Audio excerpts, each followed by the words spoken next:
রব্বি হাবলি মিনাস সালিহিন 21 বার পাঠ করে ফু দিলে কি হয়? আমি আবারও বলছি, রব্বি হাবলি মিনাস সালিহিন 21 বার পাঠ করে ফু দিলে কি হয়? খুবই দামি এবং গুরুত্বপূর্ণ আমলটি আপনি শিখে রাখুন, আপনার কাজে লাগবে। আমলটি কখন কিভাবে করবেন, কোন নিয়মে করবেন, আমলটি করে কিভাবে উপকৃত হবেন আমি বলে দিচ্ছি।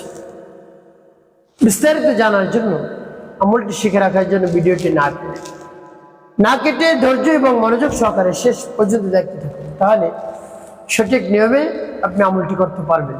চলুন কিভাবে আমলটি করতে হয় জেনে নেওয়া যাক। শুরুতেই আপনি উত্তম রূপে পবিত্রতা অর্জন করবেন। উত্তম পোশাক পরিধান করে নির্জন জায়গায় বসবেন কিবলামুখ হয়ে। এরপরে জীবনের গুনার কথা স্মরণ করে ক্ষমা প্রার্থনা করবেন। আস্তাগফিরুল্লাহ আস্তাগফিরুল্লাহ আস্তাগফিরুল্লাহ, বা পূর্ণ ইস্তিগফারটি পাঠ করতে পারেন।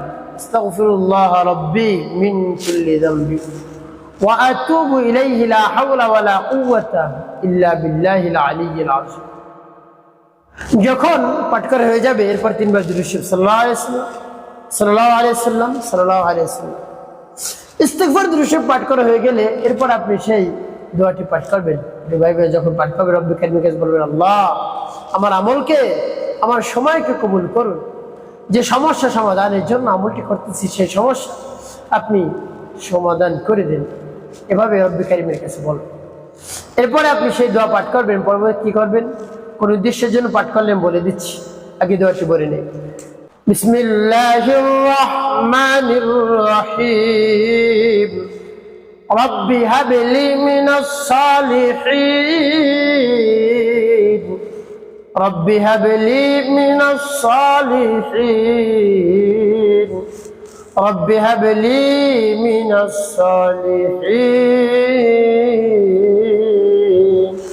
যখন পাঠ করা হয়ে যাবে তারপর আপনি আবারও পাঠ করবেন। বিসমিল্লাহির রহমানির রহিম রব্বি হাবলি মিনাস সালিহিন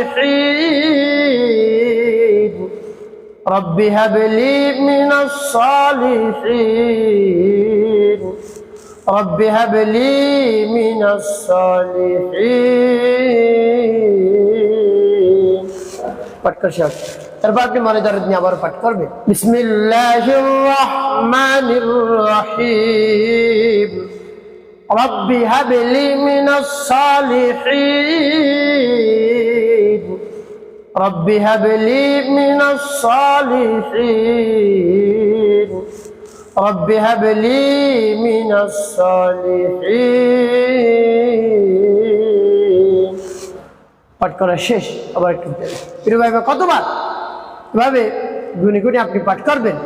21 বার, 3টি ফু দিবেন। শেষে নবীজি সাল্লাল্লাহু আলাইহি ওয়াসাল্লাম মহব্বত নিয়ে, ভালোবাসা নিয়ে আপনি 7 বার দুরূদ ইব্রাহিম পাঠ করবেন। আল্লাহুম্মা সাল্লি আলা মুহাম্মাদ ওয়া আলা আলি মুহাম্মাদ কামা সাল্লাইতা আলা ইব্রাহিম ওয়া আলা আলি ইব্রাহিম ইন্নাকা হামিদুম মাজিদ। আল্লাহুম্মা বারিক আলা মুহাম্মাদ ওয়া আলা আলি মুহাম্মাদ কামা বারাকতা আলা ইব্রাহিম ওয়া আলা আলি ইব্রাহিম ইন্নাকা হামিদুম মাজিদ। আল্লাহুম্মা সাল্লি আলা محمد وعلى آل محمد كما صليت على إبراهيم وعلى آل إبراهيم إنك حميد مجيد. اللهم بارك على محمد وعلى آل محمد كما باركت على إبراهيم وعلى آل إبراهيم إنك حميد مجيد. اللهم صل على محمد وعلى آل محمد كما صليت على إبراهيم وعلى آل إبراهيم إنك حميد مجيد. اللهم بارك على محمد وعلى آل محمد কামা বারাকতা আলা ইব্রাহিম ওয়া আলা আলি ইব্রাহিম ইন্নাকা হামিদুম মাজিদ। যখন পাঠ করা হয়ে যাবে, এরপরে 2টি ফু দিবেন। প্রিয় ভাই বোন, আমলটি করা শেষ। কোন উদ্দেশ্যের জন্য আমল করলেন?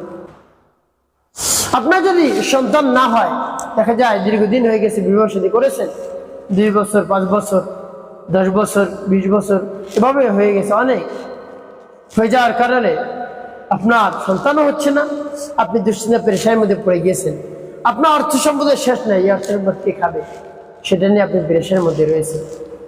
তো রব্বি কারীমের কাছে আপনি আকুতি মিনিত করে চোখের পানি ফেলে তার প্রশংসা করে এভাবে তার কাছে বলুন, দেখবেন সাথে সাথে আল্লাহ রাব্বুল আলামিন সমস্যা সমাধান করে দিয়েছে।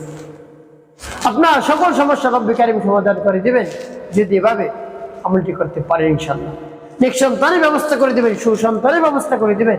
ছেলে সন্তান দরকার হলে তাও বলবেন, কন্যা সন্তান দরকার হলে তাও রব্বি কারিমের কাছে বলবেন। সাথে সাথে আল্লাহ রাব্বুল আলামিন ফয়সালা করে দিবেন ইনশাআল্লাহ। একটি কাজ করতে হবে, 5 ওয়াক্ত নামাজ আদায় করতে হবে, অবশ্যই আপনার জীবন সুখময় হবে, শান্তিপূর্ণ হবে ইনশাআল্লাহ।